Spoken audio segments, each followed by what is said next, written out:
acontece por causa do seu trabalho. Amém? Vamos então estudar um pouco aquilo que o Senhor tem proposto para nós na noite de hoje.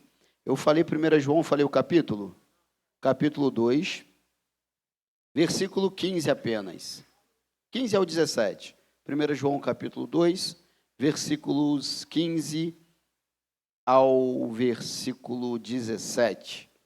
Diz assim a palavra do Senhor. 1 João 2,15. Não ameis o mundo, nem o que no mundo há. Se alguém ama o mundo, o amor do Pai não está nele.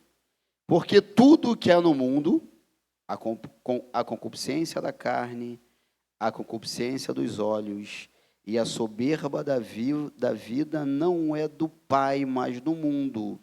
E o mundo passa, e a sua concupiscência. Mas aquele que faz a vontade de Deus permanece para sempre. Você pode, então, se assentar e, pegando até um gancho no momento, né? Que a nossa cidade, que o país, que o mundo ocidental acaba vivendo nos dias de hoje, a gente observa esse verso: não ameis ao mundo e nem as coisas que no mundo tem, porque o amor, quem ama o mundo, o amor do Pai não está nele. Aqui nós nitidamente sabemos que não está falando, né, do cosmos, mas do sistema, ou seja, das coisas que nós vemos, né?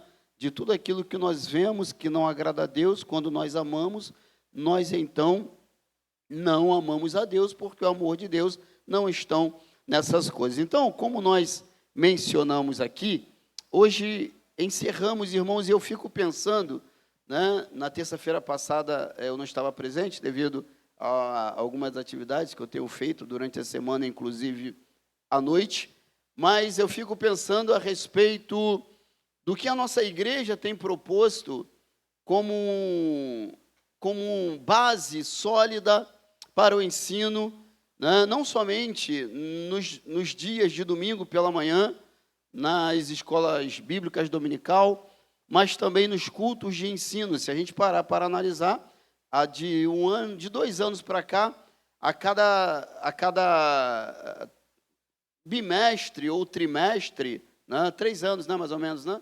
Cada trimestre ou bimestre, nós estamos trabalhando temas bíblicos, né? Já estudamos sobre o Pentateuco, estudamos sobre as cartas paulinas, estudamos sobre os evangelhos, estudamos sobre o livro de Atos, estudamos sobre o que mais? O fruto do Espírito, perfeito, irmã, né? Então, nós temos estudado alguns assuntos, e eu fico pensando, mas que seminário teológico tem acontecido às terças-feiras aqui na nossa igreja? Porque cada terça-feira, cada assunto, cada tema, se você for pegando e você for montando a sua base teológica, você sai daqui, ou você vai vivendo a sua vida de uma maneira solidificada, e é isso que nós queremos. Nós não queremos aqui uma igreja, um povo sendo guiado por letras de música. Ainda que letra de música, né, seja importante para a vida da igreja, mas não é doutrina. Em algumas delas até foge, mas tudo bem, não generalizando, né? Então, nós queremos, não estou dizendo que não é importante. O que eu estou dizendo é que a nossa base bíblica e cristã precisa estar pautada na palavra de Deus. Precisa estar pautada no ensinamento, né? Como o nosso irmão leu aqui, o evangelista Walter, e perseveraram na doutrina dos... Então, o que é doutrina? É ensino. Então, eles perseveravam. E é interessante pegar esse gancho também. Por que perseverar na doutrina? Já parou para pensar nisso, pastores? Por que tem que perseverar na doutrina? Por que será, hein? Por que a gente tem que perseverar em aprender, em ouvir a doutrina? É fácil? mas é necessário. Nós sabemos que não é fácil, mas é necessário. E quando nós somos doutrinados, no sentido da palavra de ensinados, nós nos enraizamos e nós nos fortalecemos na palavra do Eterno, na palavra de Deus. E esta continua, e creio que continuará sendo a visão da nossa igreja. É uma igreja que ama a palavra, e que procura ensiná-la, para que nós não venhamos a errar. Eu sempre falo isso, que existem lugares que a palavra não é nem pregada mais. Tem cultos que a palavra não é pregada. Tem tudo no culto, irmã Cléo. Tudo que você pode pensar tem no culto, menos palavra. Ensino, nem se fala. Escola dominical, muito menos. E aí a gente fica pensando, o que uma liderança dessa, propõe para a vida da sua igreja. Mas louvamos a Deus que a nossa liderança pensa diferente, em relação a uma turma que estão por aí falando, a palavra que, na verdade, às vezes nem palavra o é. Mas quando nós, então, vamos pegar aqui as cartas de João, nós já observamos que as cartas gerais, ou cartas universais, carta aos Hebreus, carta de Tiago, cartas de Pedro, cartas de Judas e cartas de João, foram cartas destinadas a diferentes públicos, a diferentes tipos de pessoas. Inclusive, as próprias cartas de João, nós vamos observar que elas foram direcionadas para público-alvo diferente. E por que da importância de entendermos os destinatários? Eu falei isso aqui quando ministrei a carta aos Hebreus. Irmãos, se a gente não conhece o contexto de quem escreve, se a gente não conhece o contexto de quem recebe, a tendência é a gente não entender o propósito da epístola ou do texto. Vamos parar para pensar? Pegue, então, um texto, escreva um texto hoje sobre internet, sobre redes sociais, sobre, que mais? iPhone, o que, 15? 16, sei lá, sobre essas coisas mais modernas. Pega esse texto e reporta esse texto para a década de 80. Pense em uma pessoa lendo esse texto que você escreveu hoje, sobre igreja com ar-condicionado, com bateria, com microfone sem fio, e reporte isso para a década de 80. Pense na cabeça dos irmãos desta década. Que isso? Ninguém vai entender. Vão duvidar. Por quê? Realidades diferentes. Então, quando nós lemos um texto, nós temos que ter esse cuidado, irmãos, de examinar quem escreveu, quando escreveu, por que escreveu, para quem escreveu. Sabe? A gente, quando não passa por esse crivo, e o pastor Cláudio Honor de Andrade, certa vez ele disse que algumas pessoas estão falando algumas coisas nos púlpitos da igreja que não está na Bíblia, não faz parte da doutrina e não faz parte também da história da igreja. Não está na Bíblia. Mas tudo bem, mas isso, por exemplo, a palavra trindade está na Bíblia? Não está na Bíblia, Mas entendeu-se, doutrinariamente, a história da igreja, de que essa palavra faz relação ao Pai, ao Filho e ao Espírito Santo. Ou seja, não está na Bíblia, mas está na história e acabou estando na doutrina. Só que existem coisas que estão sendo faladas por aí que não é bíblico, irmãos, que não é doutrinário, não é ortodoxo, não é histórico. E aí as pessoas, repito, pegam o texto, isolam o texto e fazem do texto uma verdade. Falei isso aqui domingo de manhã na última ceia. E enquanto eu fico pensando essas coisas, e eu falei comigo mesmo essa semana, eu estou sendo chato em repetir isso. E eu não vou dizer que foi o Espírito Santo, mas eu senti algo ao meu ouvido dizendo assim, não, mas é necessário falar isso. Porque é importante frisar essas coisas, irmãos, porque se nós começarmos, como é que surge uma heresia? Uma heresia, ela não surge fora do templo. As heresias surgidas, elas nasceram no templo das igrejas. E aí alguém pegou algo que sentiu um arrepio e sentiu que era de Deus. Aí Paulo, ele fala aos Gálatas, ainda que nós mesmos, ou um anjo do céu desça e pregue um outro evangelho, além desse que vocês têm ouvido, seja anátema. Mas eu senti um arrepio. Mas se esse arrepio for contra a palavra, irmão, desculpa, eu não vou me arrepiar contigo, não. Não vou, não. Esse arrepio está indo contra a palavra? Sinto muito. Vai se arrepiar sozinho por aí. Porque nós precisamos ter base bíblica para aquilo que falamos e para aquilo que ouvimos. Sem base bíblica, irmão, pode chover, né? Pode cair fogo do céu, pode fazer chover, pode ser fazer o que for, mas sem fundamento bíblico, sem fundamento teológico, não passa pelo nosso crivo. E espero que não é, irmão, de ser, é ser crente bereano. Eu falo isso aqui várias vezes. Atos 17, 11, põe aí. Obreiro Tânis, por gentileza. É ser crente bereano. Os irmãos de Bereia foram mais nobres do que os de Tessalônica, porque eles observavam, examinavam a cada dia nas Escrituras se estas coisas eram assim.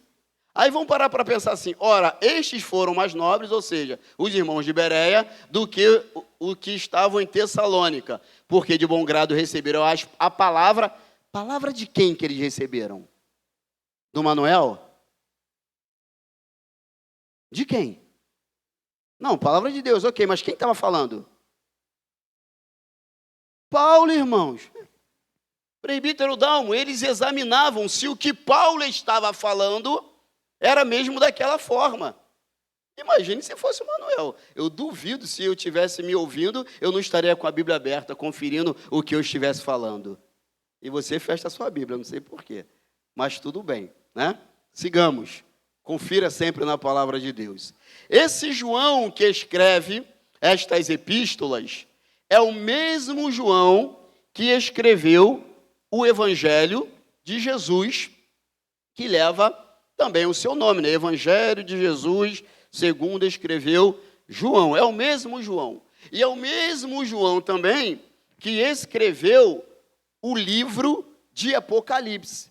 Então, nós estamos falando aqui de um homem que escreveu estas 3 cartas, escreveu um evangelho e escreveu o livro da revelação.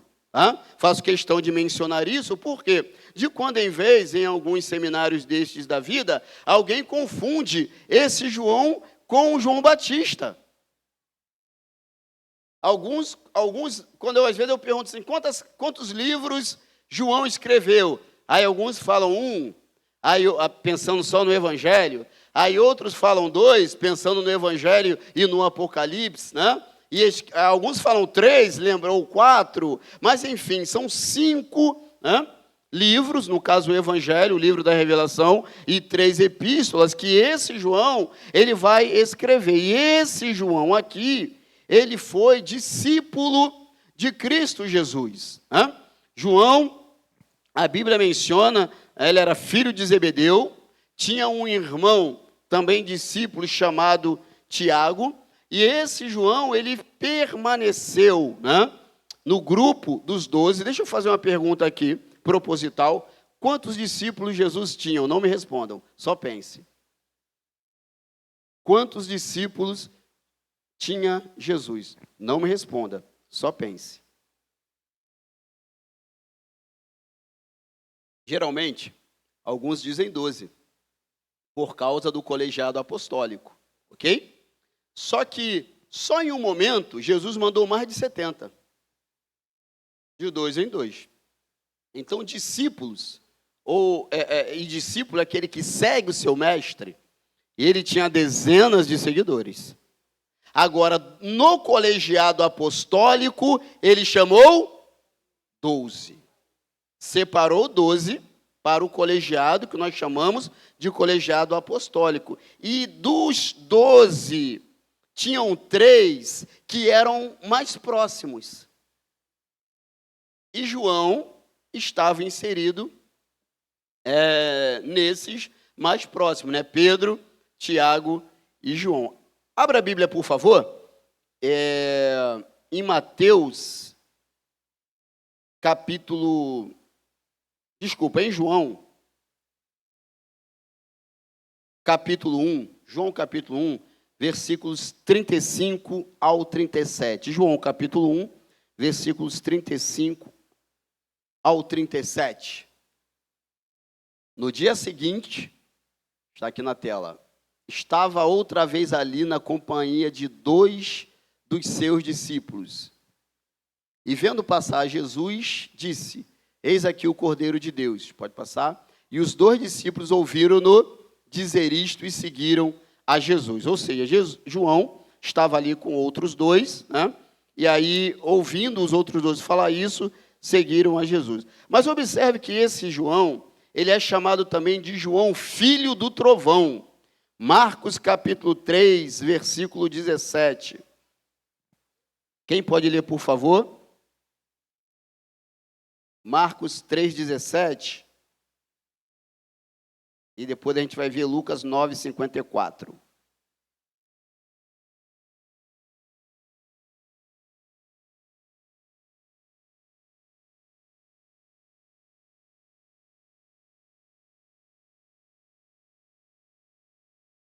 Por que será que ele recebeu esse codinome, né? Filho, esse apelido, né? Filho do trovão, né? Ou filhos do trovão, ele e seu irmão. Agora vamos lá em Lucas capítulo 9, versículo 54. Lucas 9, 54.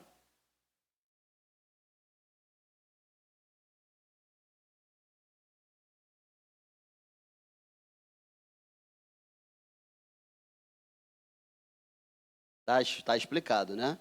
Porque Tiago e João eram considerados filhos, né, do trovão, né? Justamente por causa essa alma colérica, né? E aí, então, eles eram considerados assim. Mas, irmãos, nós sabemos que o Espírito Santo de Deus, né? Eu costumo fazer uma comparação quando eu pego o Pentecostes. Eu vejo o Pentecostes, né? E eu vejo a vida de Pedro antes do Pentecoste. Já falei isso aqui. Tu és um dele. Não, não sou não. Antes do Pentecostes. Pela segunda vez, você fala igual, você se veste igual, você é um galileu. Não, não sou não. Pela terceira vez, eu já vi você com ele. Você não, de forma alguma. Antes do Pentecoste. Depois do Espírito Santo, vai pregar, 3.000 almas se converte. Vai pregar, 5.000 almas se converte. Vai dar o testemunho diante do Sinédrio.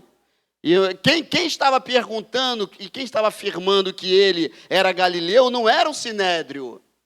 Só que no livro de Atos, ele está diante do Sinédrio, diante da corte, que julgava as coisas religiosas, e ele vai dar então o que? Testemunho. Ele vai falar assim: não, eu não posso me calar, eu preciso falar, não podemos nos calar daquilo que temos visto acontecer. Então o João, olha só, ao qual é chamado de filho do trovão, esse João é chamado também de discípulo amado.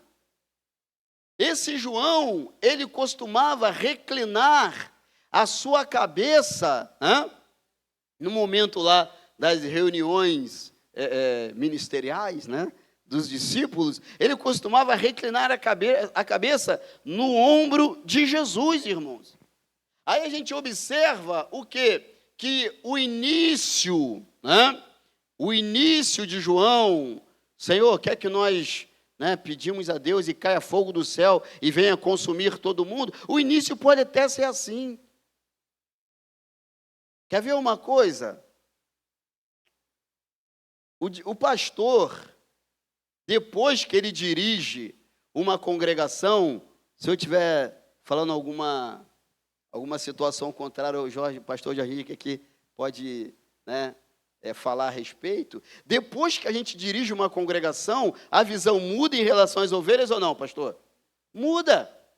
A gente, né, quando está aqui, tipo, hoje eu voltei, né, hoje não, 2020, eu voltei a ser pastor auxiliar aqui na sede, mas quando eu fui dirigir uma congregação, eu tinha uma visão a respeito de ovelhas, de ministério, etc. Depois que você passa por uma congregação, você começa a ter uma outra visão. Você começa a ter você começa a observar as coisas, né, por outro ângulo. Aí no início a gente quer que o fogo do céu caia e consuma a turma. Aí depois a gente começa a pedir graça, Senhor. Graça, misericórdia, abençoa fulano, seja com ciclano, né? Toma a vida do irmão Beltrano em tuas mãos e tal. Aí a pessoa fez isso, falou aquilo e você está pedindo por ela e tal. Irmão, porque a vida acaba mudando. Com João não foi diferente. E olha que ele foi um dos pastores da igreja de Éfeso. Ele foi um dos pastores da igreja de Éfeso. E aí, eu quero relatar aqui somente 3 momentos, né? Ou foram 3 momentos que ele esteve mais perto de Jesus com os outros 2. Marcos 5,37, por favor. Marcos 5,37.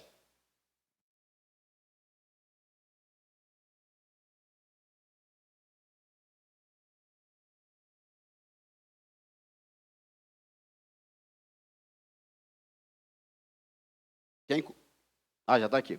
E não permitiu que alguém o seguisse, a não ser Pedro, Tiago e João, irmão de Tiago. Agora, Marcos 9:2. Marcos 9:2.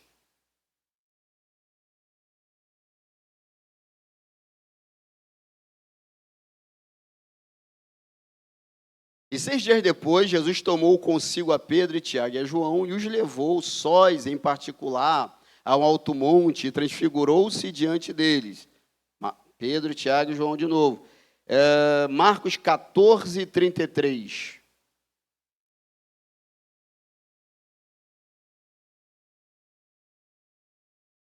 Marcos 14:33. E tomou consigo a Pedro e a Tiago e a João e começou a ter pavor e a angustiar-se. Irmãos, agora deixa eu fazer uma pergunta. Aqui a gente já observou que Pedro, Tiago e João, eles estavam mais próximos de Jesus. Ok. Dos 3, qual deles, ou se for os 3, acompanharam Jesus até ao Getsemane?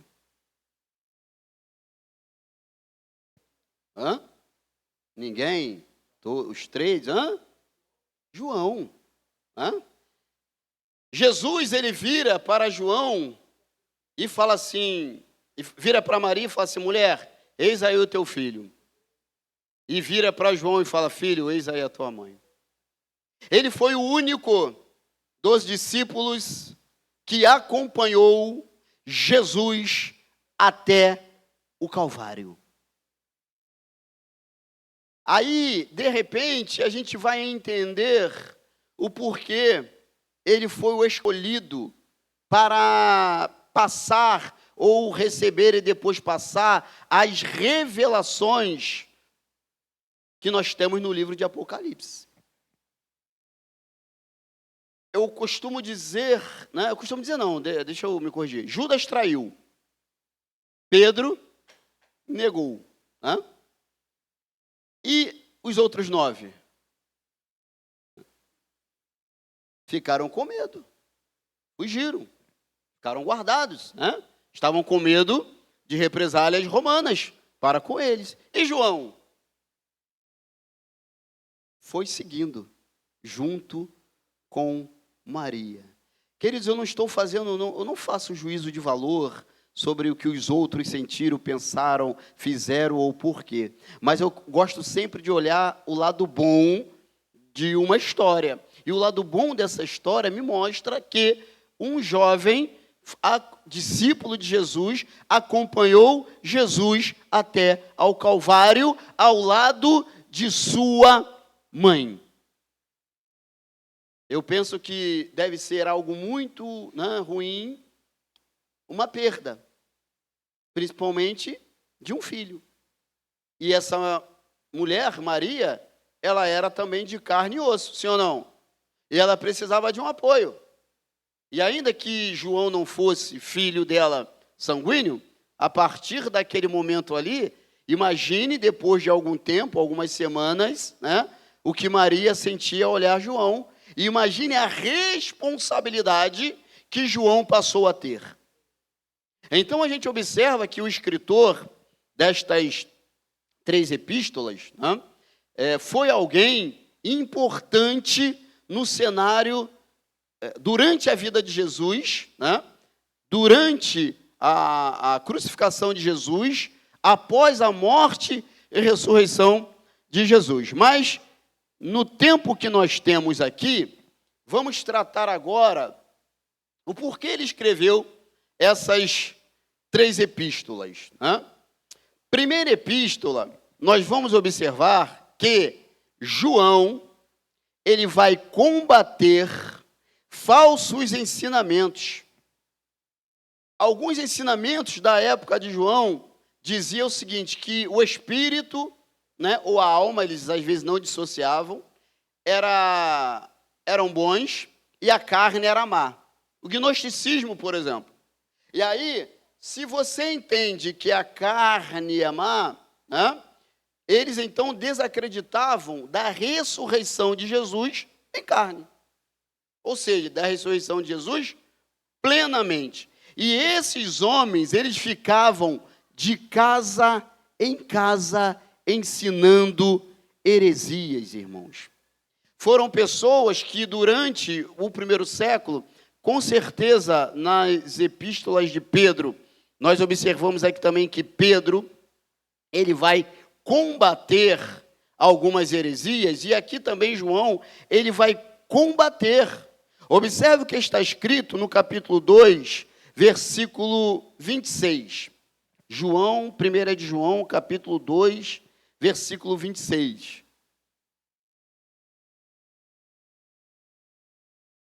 Essas coisas eu estou escrevendo para vocês acerca daqueles que enganarão, que enganam. Que enganavam, que enganam. Presente. Essas coisas eu estou escrevendo para vocês acerca daqueles que estão enganando vocês. Que estão indo, né, de casa em casa. Alguns teólogos acreditam que no passado não tinha pregador itinerante, tinha mestre itinerante. Né? No período de João aqui, alguns mestres eram itinerantes. Eles andavam de igreja em igreja, de casa em casa, né, para ensinar a palavra de Deus. Porém, né, João, ele vai perceber que alguns estavam distorcendo o evangelho. E aí a gente observa que no cerne desta primeira epístola, João, ele vai tratar sobre um tema muito importante, que é o amor. Que é justamente amar uns aos outros, que é amar e não aborrecer. Aquele que ama, versículo 10 do capítulo 2, aquele que ama seu irmão está na luz, e nele não há escândalo. Irmão, Vamos analisar a frase. Aquele que ama o seu irmão está na luz. E quem não ama? Mas aquele que aborrece a seu irmão está em trevas, e anda em trevas, e não sabe para onde ir, porque as trevas lhe cegaram os olhos. Então não está dizendo aqui, está dizendo, olha só, aquele que ama o seu irmão. Mas aquele que aborrece a seu irmão, queridos, não está falando de quem está lá fora. Está falando para um povo de Deus, para a eclésia, para a igreja, para mim hoje, para você. Então, quando eu não gosto do fulano, eu não gosto de ciclano, a gente precisa rever alguns posicionamentos. Eu não preciso, e não tem como aqui todo mundo andar com todo mundo 12 horas por dia, tem? Não tem como. Mas também não tem como a gente não amar o nosso próximo. E quem é o meu próximo? Aí a gente pega um outro gancho, quando Jesus vai falar a parábola do samaritano. Quem é o meu próximo? Quem é o teu próximo? Então nós precisamos amar os nossos irmãos. Nós não devemos aborrecer os nossos irmãos. E a maneira que ele escreve, meus filhinhos, é como um pai falando para o filho, ame o seu irmão, filhinhos. Eu falei isso domingo na fonte, que se tem algo que deixa o pai triste, é quando um filho aborrece o seu irmão. Quando há algum desacordo, quando há alguma desavença no seio familiar entre os filhos. Imagina o coração de Deus quando isso então acontece conosco. Quando isso acontece conosco. A gente vê aí tantas coisas acontecendo, de quando um pai, agora recentemente, um ex-jogador e treinador de futebol muito conhecido, veio a óbito, alguns meses atrás, e o filho mais novo não deixava os irmãos mais velhos ir visitar, e o filho mais novo era julgado pelos irmãos mais velhos por tirar dinheiro do pai, e aí o pai faz um testamento onde dava 50% para o mais novo, os mais velhos, enfim, que guerra, irmãos, que batalha, que luta, E aí a gente precisa entender que o amor, que Deus nos deu, precisa ser multiplicado e replicado para com os nossos irmãos, porque amor não é algo que fica somente aqui dentro. O amor precisa ser exercido.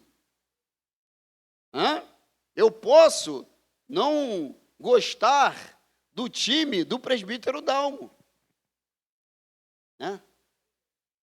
mas isso não, e nele do meu, mas isso não pode ser fator definitivo e determinante para que eu não ame e ele não me ame, irmãos. Afinal de contas, tudo que a gente vê passa. E a gente já leu isso aqui. Tudo vai passar, irmãos. E aí, se a gente ficar criando, rivalidade, rixa, batalhas por coisas tão simples. Como é que Deus olha para mim, Deus olha para você? Então, esses homens, eles estavam andando pelas casas e pelas igrejas justamente para fazer com que o povo se esquecesse da verdade. Observe o verso capítulo 3, o versículo 7. Filhinhos, ninguém vos engane. Ele está dando aqui um alerta. Filhinho, ninguém vos engane. Quem pratica a justiça é justo, assim como ele é justo. Ou seja, a gente não... Irmãos, quando João escreve aqui, isso aqui, eles não tinham ainda a Bíblia. não tinham ainda os evangelhos sendo disseminados como temos hoje. É claro que os evangelhos já tinham sido escritos, essas cartas foram escritas por volta do ano 90, evangelhos por volta do ano 60 e ano 80, e o de João no ano 90. Mas então eles não tinham ainda palavra como nós temos nos dias de hoje, livro, rolos, para poder estudar, e hoje nós temos. Aí a gente não pode ser levado por vento de doutrina, irmãos, por sofismos, por palavras vãs, por persuasões humanas, por palavras que quando você bate, não, mas espera aí, não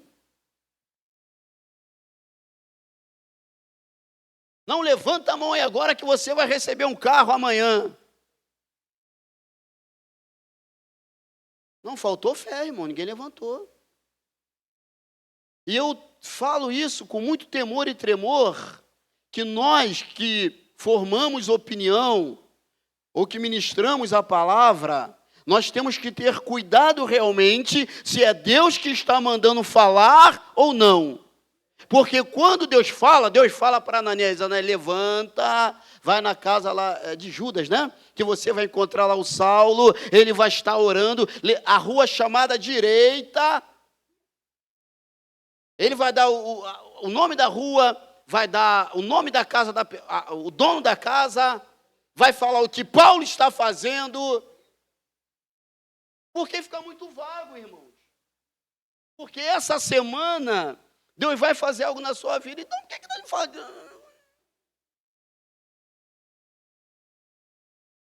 Então a gente tem que ter cuidado com aquilo que a gente fala, com a palavra de Deus. Eu falei e repito, a gente quando ministra, e eu falo nessa noite, repito, com temor e tremor, eu não estou preocupado com quem dá glória a Deus, aleluia, com quem levanta a mão, com quem salta da cambalhota, com quem corre na igreja, eu estou preocupado em ser fiel ao estudo da palavra de Deus, irmão.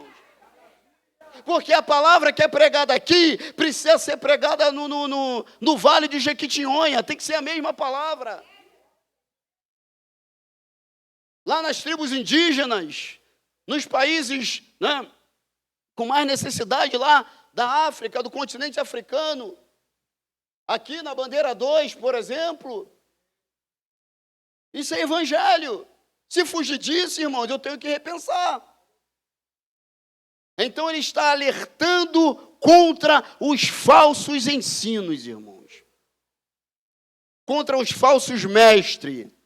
Aí por isso que ele fala no capítulo 4, versículo 1, amados, não creais em todo espírito, mas provai se os espíritos são de Deus, vírgula, porque já muitos falsos profetas se têm levantado no mundo. Precisamos, né, pedir a Deus discernimento de espírito, irmãos. É um dom. Discernimento de espírito, precisamos discernir. Tem coisas que não precisam nem de discernimento de espírito. Está no próprio texto. A pessoa lê um negócio, fala outro que não tem nada a ver. E aí você fala, não precisa nem de discernimento. Já está tudo errado. Mas em algumas situações, precisamos sim pedir discernimento de espírito. Analisar, irmãos, pensar, refletir, raciocinar. Porque o nosso culto, ele não é racional, sim ou não? É bíblico. É bíblico. E nós então precisamos examinar tudo o que falamos, pensamos e ouvimos. Observe que está no capítulo 4, versículo 7. Ele fala de novo sobre o amor. Amados, amemo-nos uns aos outros, porque o amor é de Deus, e qualquer que ama é nascido de Deus e conhece a Deus. E ele diz que nós o amamos porque ele nos amou primeiro. Então, nessa epístola, né, nessa primeira epístola, as epístolas, apesar de serem pequenas, né? Tem um conteúdo teológico muito grande, todas elas, para a nossa análise. Nós observamos que precisamos ter comunhão com Deus e precisamos ter comunhão com os nossos irmãos. Precisamos ter comunhão com Deus e precisamos ter comunhão com os nossos irmãos e entendermos que somos filhos de Deus. Eu não posso fazer juízo de valor sobre a sua vida. Estou na mesma absolvição que você. É a absolvição que se fala, doutora? Absolvição, né? Estou na mesma absolvição que você. Mesma. Graça, favor imerecido. O mesmo juiz que bateu o martelo a respeito da sua vida, bateu o martelo a respeito da minha vida. Então eu não sou o advogado de acusação seu, e também não sou o advogado de defesa seu, como eu não posso ser, só tem um que o é, e assim ele faz, né? E assim ele continua fazendo, e o de acusação também, e ele é chamado de acusador. Então não cabe a mim e a você e a ninguém fazer juízo de valor de quem é igreja e de quem não é igreja, irmãos. De quem faz parte do corpo e de quem não faz parte do corpo. Eu já falei isso aqui, tem muita gente que não prega, que não canta, que não sobe no altar, que não ensina, que não é diácono, que não é diaconisa, que de repente está orando mais do que eu e você, e a gente não está vendo, irmãos. E a gente às vezes está fazendo juízo de valor, é o ministério da pessoa, é de intercessão, está orando dentro de casa. Está no trem pedindo, Senhor, abençoe o ministério, abençoe os pastores, abençoe os líderes, abençoe as congregações, abençoe os novos convertidos. Senhor, levanta homens e mulheres para a sua seara, e a gente não está vendo. Aí a gente fala assim, não, essa pessoa está fora. Quem disse? De repente está mais dentro que eu. Quem disse? Quem disse?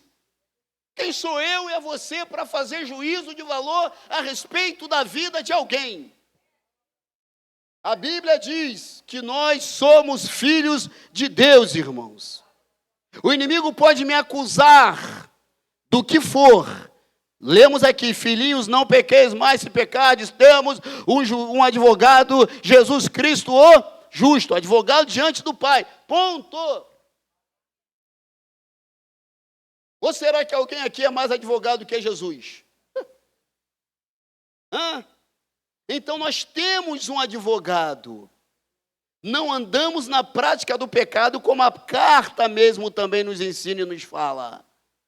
Mas o fato de, às vezes, a obra que eu realizo não está em evidência para alguns irmãos, não significa que eu sou menos espiritual do que alguns irmãos. Deu para entender, irmãos? Se a gente pegar Romanos capítulo 7, sobre os ministérios, né, de serviço, a gente vai conseguir compreender isso melhor. Existem pessoas que estão aí ajudando tantas outras pessoas no seu dia a dia, que ninguém está vendo, socorrendo, ninguém está vendo. A gente acha que tem que fazer, não. Eu sei que tem coisas que dá para você fazer, amém. Mas nem tudo dá para você fazer, às vezes, no seio da igreja, ou com os irmãos da igreja. Então, não deixa ninguém te tirar a credencial de filho de Deus, irmãos. Pode me tirar a credencial que for, mas a credencial de filho de Deus, ninguém vai me tirar não, irmãos. Ninguém vai me tirar não. Deixa ninguém te tirar não. Mas eu te vi fazendo tal coisa, não sei o quê. Irmão, por que você não orou por mim, hein? Por que você não foi lá e me chamou? Manuel, não faz isso não, rapaz. Vou te ajudar em oração, vem para cá, para perto de mim. Vou te ajudar, está precisando de quê? Vamos orar junto, vamos jejuar junto e tal, aquela coisa toda. Bem melhor.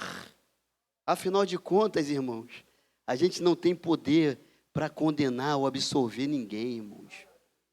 Só Ele, só Ele, só Ele. Quando a gente pega pelos frutos, conhecereis a árvore, repito, tem muito fruto sendo distribuído no trabalho, na faculdade, na escola, na vizinhança. Tem muito fruto que a igreja está colhendo, que é fruto de oração de irmãos e de irmãs, de intercessoras e de intercessores no reino de Deus.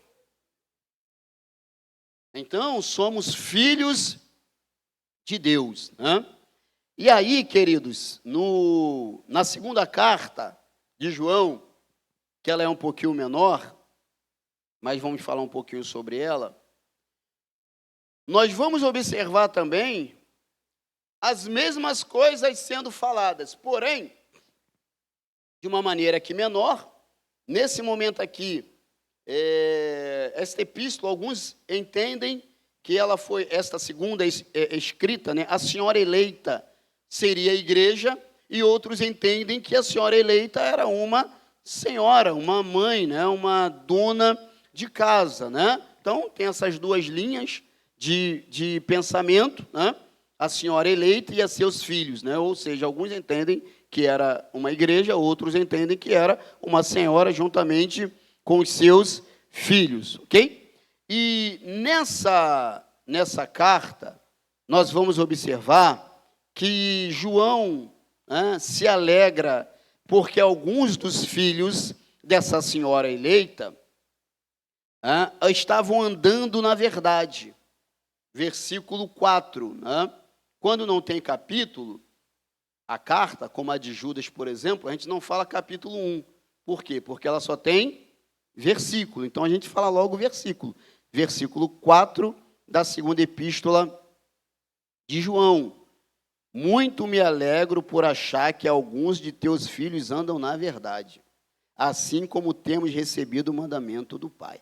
Então, a alegria de João, né, era porque ele sabia que alguns dos filhos desta senhora eleita, seja a igreja ou seja uma senhora, uma irmã, eles estavam andando na verdade. E no versículo 6, ele diz: e o amor é este, que andemos segundo os seus mandamentos. Esse é o mandamento, como já desde o princípio ouvistes, que andeis nele. 7, porque já muitos enganadores entraram no mundo, os quais não confessam que Cristo veio em carne. Este tal é enganador e o anticristo. Então, os enganadores, eles continuavam, né, andando e disseminando heresias aqui a respeito de Jesus Cristo, que ele não veio, então, em carne. E aí ele diz, versículo 8, olhai por vós mesmos, para que não percamos o que temos ganhado, antes recebamos o inteiro galardão. Queridos, parece que ouvir essas coisas hoje, no mundo que vivemos, né? E como as pessoas dizem que a Bíblia ela é tão atual como o jornal de amanhã, essas coisas são tão atuais, porque quando eu vejo determinadas situações e algumas delas aberrações, né, eu vejo como algumas pessoas têm sido tão facilmente enganadas, com falsas doutrinas, com falsos ensinos. E João aqui ele vai alertar que alguns irmãos, né, continuavam ensinando heresias a respeito de Jesus. Aí no versículo 9 ele diz assim: todo aquele que prevarica e não persevera na doutrina de Cristo não tem a Deus. Quem persevera na doutrina de Cristo, esse tem tanto o Pai como o Filho. Versículo 10. Se alguém vem ter convosco e não traz esta doutrina, não recebais em casa, nem tampouco o saudeis. Até diz que quem saúda tem até parte com essa gente, né? A gente precisa entender, né, o contexto e trazer para a nossa realidade. Mas o que a gente aprende aqui também é a respeito, são advertências contra esses falsos mestres, contra essas pessoas, né, que estavam e hoje ainda estão ensinando, irmãos. Por isso que eu falo e repito, e quanto mais eu falo, seja em sala de aula, seja na igreja, né, mais me dá temor e tremor e cuidado eu tenho, né? A gente tem alunos aqui que se formaram há 5 anos, 4 anos, 10 anos, que vão se formar agora, se formaram no passado. Vai examinar na palavra, irmãos. Examina, confere, anota se for o caso, leva para casa, se tiver dúvidas, né? Pesquise. Agora, quando pesquisar, cuidado com o senhor Google. O senhor Google tem muitas informações, porém, como a internet é um campo, né, aberto, cada um vai colocar lá o seu pensamento e, às vezes, alguns não condizem com a verdade. Tem muita gente ensinando, irmão, o que nunca aprendeu, o que nunca viveu. Tem muita gente pastoreando em redes sociais que nem a família dele ele está pastoreando. Aí tem milhares lá de seguidores, né?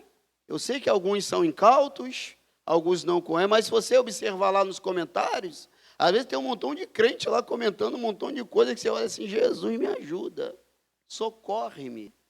Então nós precisamos, né, buscar o fundamento bíblico, como tanto Paulo, olha só, eu estou falando de Paulo, estou falando de Pedro e estou falando de João. Os 3 homens que foram grandes ensinadores, mestres, pregadores do Novo Testamento, eles alertaram a igreja, cuidado contra os falsos ensinos. E repito, os falsos ensinos não são somente o que já estão, né, fora do ambiente eclésia, mas muita coisa às vezes surge do ambiente eclésia. Né? Então, cuidado, irmãos. Cuidado com aquilo que a gente ouve, com aquilo que a gente lê, né? Com aquilo que a gente assiste. Ok? Precisamos ser mais ortodoxos em relação a isso. E na última carta, João, ele vai escrever ao presbítero que ele vai chamar de presbítero amado Gaio, a quem, na verdade, eu amo. E essa carta ela também é bem tranquila para nós compreendermos. Por quê? Porque João aqui, ele vai trazer 2 personagens. Isso é um tema até para estudo. Ele vai trazer 2 personagens. O primeiro personagem é Gaio, né? O presbítero, e que ele anda na verdade, conforme diz o verso 3, e ele fica feliz, João fica feliz em saber quando os seus filhos estavam andando na verdade, e aí ele vai mencionar, né? Ele vai falar que alguns nós devemos receber, olha só, versículo 8, portanto, aos tais devemos receber, para que sejamos cooperadores da verdade, ou seja, então quando alguns, né, ele está falando agora aqui a respeito dos mestres que estavam ensinando de maneira correta, esses nós devemos receber, para quê? Para sermos cooperadores da verdade.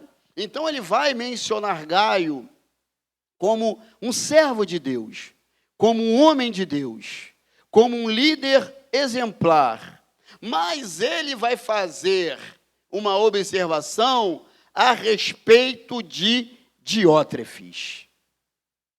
Versículo 9. Tenho escrito à igreja, mas Diótrefes, que procura ter entre eles o primado, não nos recebe. Então esse Diótrefes, né? Ele tinha ou ele queria ter no meio do povo da igreja o primado, ter a primazia. Porque eu sou Diótrefes, né? Quero que as pessoas me cerquem, quero que as pessoas me bajulem, quero os primeiros lugares, né? Quero isso, quero aquilo, né? Não, João não, a carta de João não vamos ler aqui não, deixa João para lá. Então ele faz esse contraponto, né, de Gaio e Diótrefes. E ele continua dizendo, né, a respeito dessa situação, no versículo 11, amado, não sigais o mal, mas o bem. Quem faz o bem é de Deus, mas quem faz o mal não tem visto a Deus. E ele vai também mencionar uma outra pessoa, Demétrio. Olha no versículo 12. Todos dão testemunho de Demétrio, até a mesma verdade. E também nós testemunhamos, e vós sabeis que o nosso testemunho é verdadeiro.